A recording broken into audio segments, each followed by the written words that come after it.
இத்தாலிக்கான 3 நாள் அதிகாரப்பூர்வ பயணத்தின் போது, மலேசியா 8.13 பில்லியன் சாத்தியமான முதலீடுகளை பெற்றுள்ளதாக பிரதமர் டபுஸ்ரீ அன்வார் இப்ராஹிம் தெரிவித்துள்ளார். பெட்ரோ கெமிக்கல், எந்திரங்கள், உபகரணங்கள், மின்சாரம் மற்றும் மின்னணுவியல், எண்ணெய் மற்றும் எரிவாயு சேவை துறைகளில் சாத்தியமான முதலீடுகள் அமைந்துள்ளதாக அவர் குறிப்பிட்டுள்ளார். தமது பயணத்தின் போது உற்பத்தியில் 23 நிறுவனங்கள், சேவைகளில் 9 நிறுவனங்கள், 5 அரசு நிறுவனங்கள், 2 தொழில் குழுக்கள் மற்றும் 2 வர்த்தக அமைப்புகளின் பிரதிநிதிகளை தாம் சந்தித்ததாக அன்வார் கூறினார்.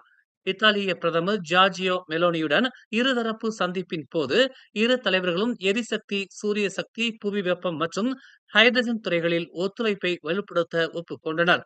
இதற்கிடையில் மலேசியா தனது தேசிய பாதுகாப்பு திறன்களை வலுப்படுத்த இத்தாலியிடமிருந்து கடல்சார் ரோந்து விமானங்கள், ஹெலிகாப்டர்கள் மற்றும் கடற்படை கப்பல்களை வாங்க திட்டமிட்டுள்ளதாக அன்வார் தெரிவித்தார்.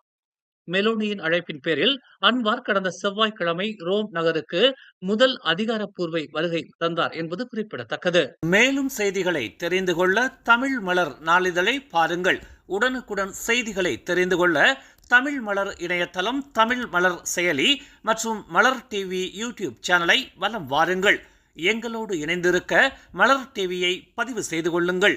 உறவுகள் மகிழ்ந்திட விருப்பம் மற்றும் பகிர்வு சேவையை சொடுக்கிடுங்கள்.